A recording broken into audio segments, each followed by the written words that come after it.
নমস্কার, welcome to PP Y channel. আজকে আপনাদের জন্য সুন্দর একটা উইকেন্ড ট্রিপ আলোচনা করব। কলকাতা থেকে শনিবার বেরিয়ে রবিবার ফিরে আসার জন্য দীঘার একদম কাছেই তাজপুর সি বিচ হতে পারে একটি সুন্দর ডেস্টিনেশন। আমরা কারে করে বেরিয়েছিলাম, তবে এখানে বাসে করেও যাওয়া যাবে। কারে গেলে কাঁথি থেকে শৌলা কন্টাই রোড ধরে কন্টাই ক্যানেলের পাশ বরাবর যেতে হয় এবং শৌলা ব্রিজ পার করে ডান দিকে পিছাবনি নদী ক্রস করে সমুদ্রের ধার বরাবর রোড সোজা তাজপুর পর্যন্ত যায়।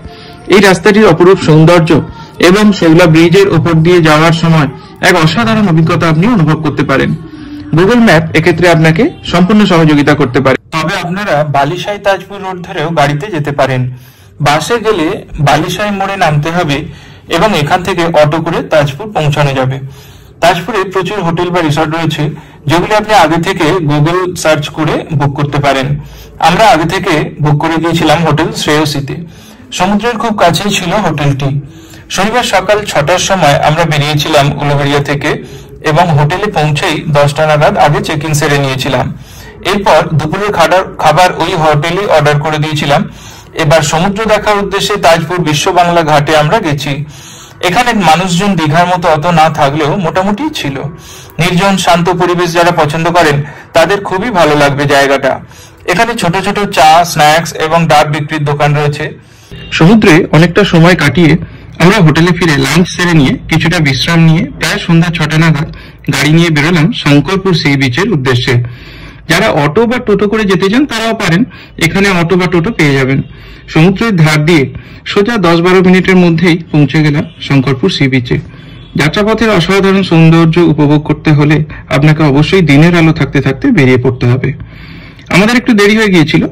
শঙ্করপুরের সমুদ্রের ধারে কাছে পার্কিং রয়েছে। এখানে সুন্দর বসার জায়গা বানানো আছে, যেখানে বসে আপনি সমুদ্রের ঢেউ উপভোগ করতে পারেন, কিছুটা দীঘার মতো। সন্ধ্যায় এখানে অনেক ফেরিওয়ালারা থাকেন যারা ভেলপুরি, ফুচকা, চা ইত্যাদি বিক্রি করেন। এখানে আমরা সমুদ্রের ধারে টাটকা পমফ্রেট মাছ ভাজা অর্ডার করেছিলাম একটি দোকানে। খুবই ভালোভাবে করে দিয়েছিলেন। এখানে আসার আগে আমরা হোটেলে রাতের খাবার অর্ডার করে এসেছিলাম। হোটেলে রাত্রি 9টা নাগাদ ফিরে ডিনার সেরে একটি সুন্দর দিনের অবসান হলো।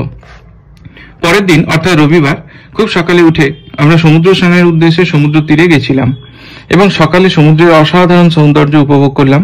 হোটেলে 9টার মধ্যে ফিরে এসে ব্রেকফাস্ট সেরে নিলাম এবং চেক আউটের পর্ব সেরে নিলাম 10টার মধ্যে। এরপর আমরা মন্দারমণি বিচ রোড ধরে মন্দারমণিকে পেছনে ফেলে ধরে নিলাম মন্দারমণি, শেরপুর, জলপাই, পিছাবনি রিভার এস্টুয়ারি রোড।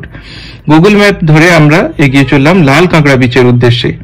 এটি খুব নির্জন জায়গা, এটা আপনারা গুগল ম্যাপ সার্চ করলে পেয়ে যেতে পারেন। এখানে রোডের ধারে গাড়ি দাঁড় করিয়ে রেখে 1 মিনিটের হাঁটা পথ অতিক্রম করে পৌঁছে গেলাম লাল কাঁকড়া সি বিচে। বিচে যেতে না যেতেই লাল কাঁকড়ার দলের দেখা পেয়ে গেলাম।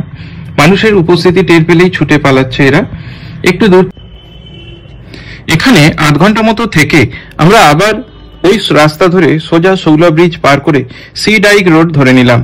এবারের গন্তব্য লক্ষ লক্ষ লাল কাঁকড়া পরিপূর্ণ বগুড়ান জলপাই সি বিচ। এটি প্রায় 30 মিনিট মতো লাগলো যেতে। গুগল ম্যাপ দেখে আমরা পৌঁছেছিলাম এই বিচে। এখানে একটি মাত্র হোটেল চোখে পড়লো, নাম সাগর নিরালা। আমাদের গাড়ি পুরো সমুদ্রের ধার পর্যন্ত গিয়েছিল। বিচে প্রবেশের মুখে একটি চা, স্ন্যাক্স, ডাব, কোল্ড ড্রিঙ্কস ইত্যাদি দোকান চোখে পড়লো। নির্জন সমুদ্র সৈকতটি ছিল অসম্ভব সুন্দর এবং সমুদ্র তীরে ঘন ঝাউ গাছে পরিপূর্ণ। এই বিচের মূল আকর্ষণ ছিল লাখো লাখো লাল কাঁকড়া। আপনারা চারিদিকে শুধুই লাল কাঁকড়া দেখতে পাবেন এখানে, যা দেখে আপনার এক নতুন অভিজ্ঞতা হবে।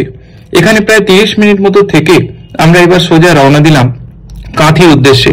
এখানে আমরা একটি বেশ ভালো হোটেলে লাঞ্চ সেরে নিলাম এবং এরপর সোজা বাড়ির উদ্দেশ্যে রওনা দিলাম। এই 1 রাত্রে 2 দিনের ট্রিপে আমরা প্রচুর আনন্দ করেছি এবং আমাদের সঙ্গে বাচ্চারাও ছিল, ওরাও ভীষণ আনন্দ উপভোগ করেছে। এই ছোট্ট ব্লগে তার অল্প কিছুই দেখাতে পারলাম। ভালো লাগলে আমার চ্যানেলটিকে অবশ্যই সাবস্ক্রাইব করবেন। ধন্যবাদ।